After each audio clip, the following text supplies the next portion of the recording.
5월 31일 수요일 하나님께서 주시는 말씀은 사무엘하 24장 15절부터 25절까지입니다. 봉독을 합니다. 이에 여호와께서 그 아침부터 정하신 때까지 전염병을 이스라엘에게 내리시니 단에서부터 부엘세바까지 백성의 죽은 자가 7만 명이라. 천사가 예루살렘을 향하여 그의 손을 들어 멸하리어 하더니 여호와께서 이 재앙 내리심을 뉘우치사 백성을 멸하는 천사에게 이르시되 족하다 이제는 내 손을 거두라 하시니 여호와의 사자가 여부스 사람 아라우나의 타작마당 곁에 있는지라. 다윗이 백성을 치는 천사를 보고 곧 여호와께 아뢰어 이르되 나는 범죄하였고 악을 행하였거니와 이 양무리는 무엇을 행하였나이까. 청하건대 주의 손으로 나와 내 아버지의 집을 치소서 하니라.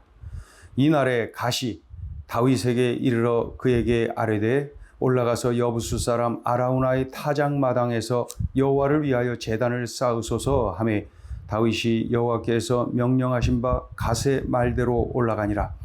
아라우나가 바라보다가 왕과 그의 부하들이 자기를 향하여 건너옴을 보고 나가서 왕 앞에서 얼굴을 땅에 대고 절하며 이르되 어찌하여 내 주 왕께서 종에게 임하시나이까 하니 다윗이 이르되 내게서 타작마당을 사서 여호와께 제단을 쌓아 백성에게 내리는 재앙을 그치게 하려 함이라 하는지라.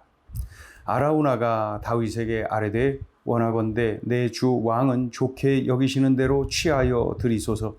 번제에 대하여는 소가 있고 뗄 나무에 대하여는 마당질하는 도구와 소의 멍에가 있나이다. 왕이여 아라우나가 이것을 다 왕께 드리나이다 하고 또 왕께 아뢰되 왕의 하나님 여호와께서 왕을 기쁘게 받으시기를 원하나이다. 왕이 아라우나에게 이르되 그렇지 아니하다. 내가 값을 주고 내게서 살이라. 값 없이는 내 하나님 여호와께 번제를 드리지 아니하리라 하고 다윗이 은 50세겔로 타작마당과 소를 사고 그곳에서 여호와를 위하여 제단을 쌓고 번제와 화목제를 드렸더니 이에 여호와께서 그 땅을 위한 기도를 들으심에 이스라엘에게 내리는 재앙이 그쳤더라. 아멘. 다윗이 자신의 그 통치 말기에 하나님께 범죄를 합니다. 다윗이 범한 그 죄가 무엇입니까? 바로 이스라엘 모든 지파의 인구를 이렇게 조사한 그러한 죄악입니다. 그런데 생각해 보세요. 왕이 백성의 인구를 조사한 것이 무슨 죄입니까? 무엇이 범죄입니까? 무엇이 잘못된 겁니까? 이런 생각이 들잖아요. 유사시에 군사력으로 전환할 수 있는 백성의 수를 헤아려 보는 거, 이거 왕으로서 당연한 일 아닙니까? 예? 그런데 자세히 생각해 보면 그 속에 스스로의 힘을 과시하려고 하는 이 다윗의 교만이 담겨 있다는 것입니다. 예. 지금까지 어땠습니까? 미약한 군사력에도 하나님이 도와주셔서 주변 수많은 열강을 정복할 수 있지 않았습니까? 예. 이러한 하나님의 은혜, 이러한 하나님의 도우심을 망각하고 교만에 빠져 있는 이 다윗의 모습을 우리가 볼 수가 있는 것이죠. 그러니까 하나님보다 군사력을 더 의지하는 다윗, 결국 하나님의 징계를 받게 됩니다. 이스라엘 전 지역, 그러니까 북쪽 단에서 남쪽 부엘세바까지, 단에서 부엘세바까지 전염병을 내리시는데 사흘이 채 되기도 전에 7만 명이 죽는 아주 큰 재앙이 임한 것을 볼 수가 있습니다.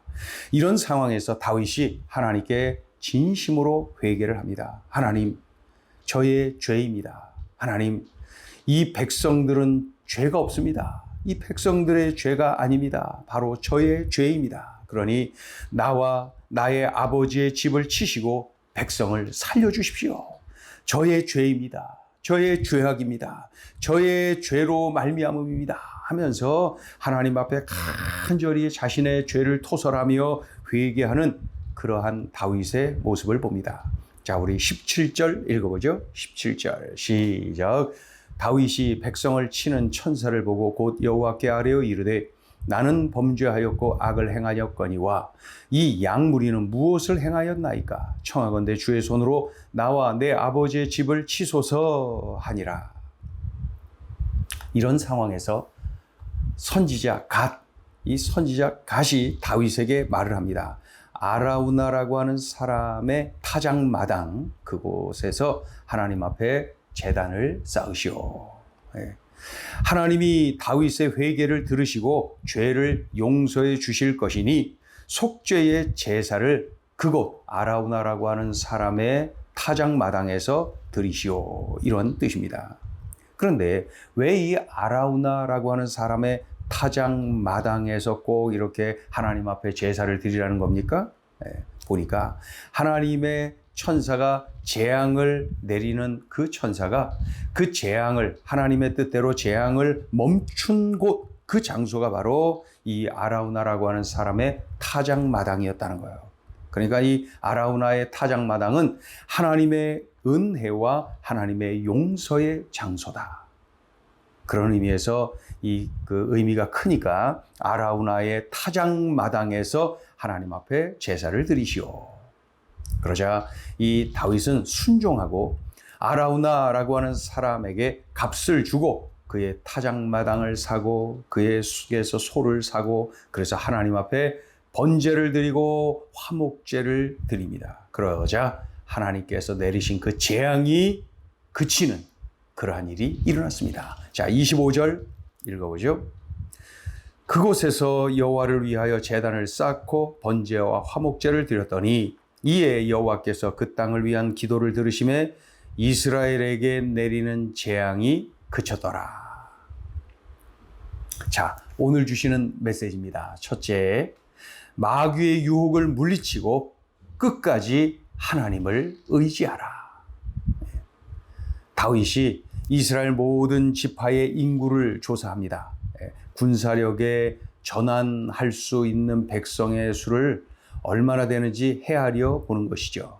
왕으로서 당연한 일을 하는 것 같지만은 그 속에 마귀의 유혹이 있고 그 마귀의 유혹에 넘어간 이 다윗의 모습을 우리가 볼 수가 있습니다. 그러니까 마귀가 유혹을 했는데 어떻게 했어요? 하나님보다 군사력을 더 의지하도록 유혹을 하는 거예요. 그러니 이 눈에 보이는 군사력, 그것을 보이지 않는 하나님보다 더 의지하도록 만드는 거죠. 거기에 그만 이 다윗이 넘어가고 맙니다. 그리고 지금까지 열악한 이 군사력에도 열강을 정복하고 승승장구할 수 있었던 것은 분명히 하나님의 도우심, 하나님의 은혜라는 사실을 이 다윗으로 하여금 망각하도록 만들려는 이 마귀의 유혹, 그만 그것에 다윗이 넘어가고 만 것이죠. 그러니까 한마디로 하나님과의 관계를 깨뜨리려는 마귀의 유혹에 이 다윗이 넘어가고 만 것입니다. 하나님과 멀어지도록 만들고 군사력을 하나님보다 더 의지하도록 만드는, 교만에 빠지도록 만드는 바로 이 마귀의 유혹에 다윗이 철저하게 넘어간 것입니다. 그래서 그만 범죄를 하고 만 것이죠. 다윗이 넘어졌어요. 그래서 여기서 우리가 알아야 될 것이 지금 다윗 그 통치 말년에 완전히 전성기 아닙니까? 얼마나 그 다윗이 정복한 그 땅이 넓어지고 그 지대에, 그 시대에 참으로 이 다윗만큼 그 주목을 받는 왕이 또 어디 있었습니까? 그러한 다윗이 넘어진 거예요. 그러니까 우리가 잘 나갈 때 더욱 조심해야 됩니다. 세상이 나를 알아줄 때 더욱 조심해야 됩니다. 이 마귀는 그만 교만에 빠지도록 유혹을 한 것이죠. 하나님 없이 나의 힘으로 능으로 될 것처럼 유혹하여서 넘어뜨리게 된 것이죠. 그래서 다윗이 넘어졌어요. 우리들이 꼭 기억해야 됩니다. 마귀의 유혹을 물리치고 끝까지 하나님을 의지해야 됩니다. 특별히 잘 나갈 때, 형통할 때, 세상이 나를 알아줄 때, 그때 더더욱 하나님을 의지하고 마귀의 유혹을 물리칠 줄 알아야 됩니다. 다윗은 그만 거기에 넘어지고 만 것이죠. 잘 나갈 때 더 조심해야 되고, 승승장구할 때 더 겸손해야 되고, 그리고 참으로 만사형통할 때 더더욱 겸손히 하나님을 의지해야 되는 것. 우리가 꼭 명심해야 됩니다.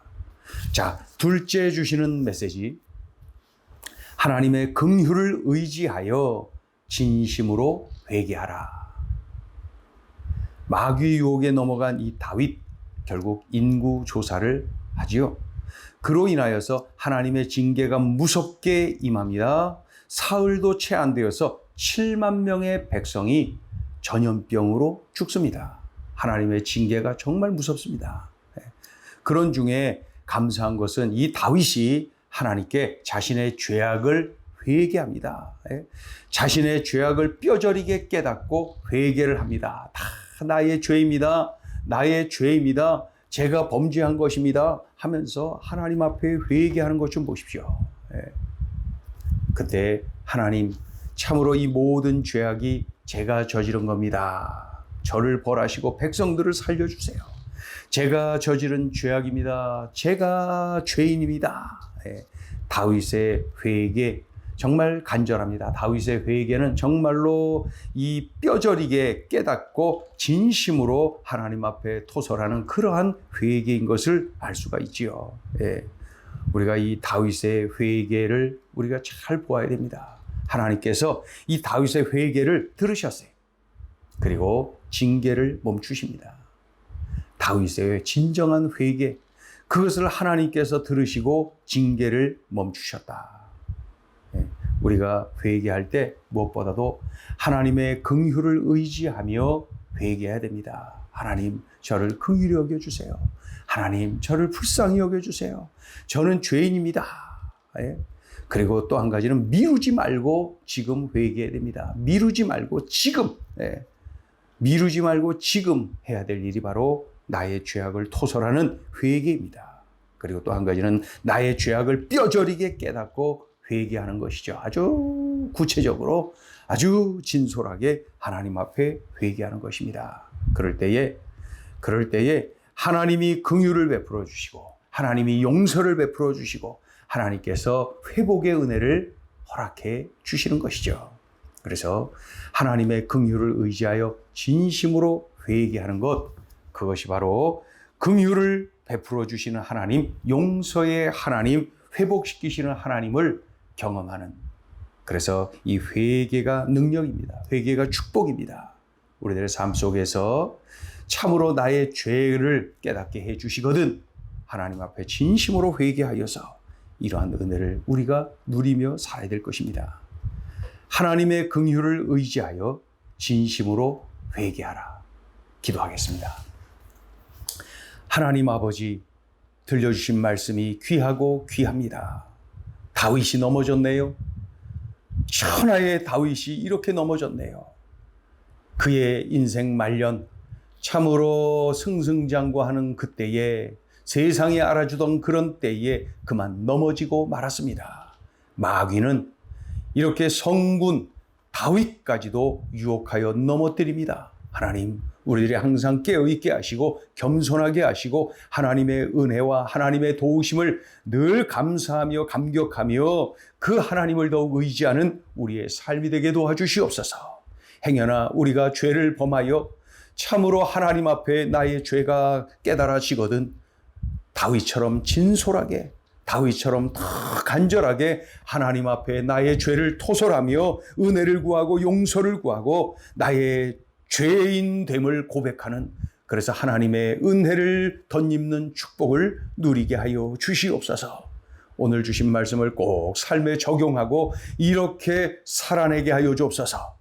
예수님의 이름으로 기도 올리옵나이다. 아멘.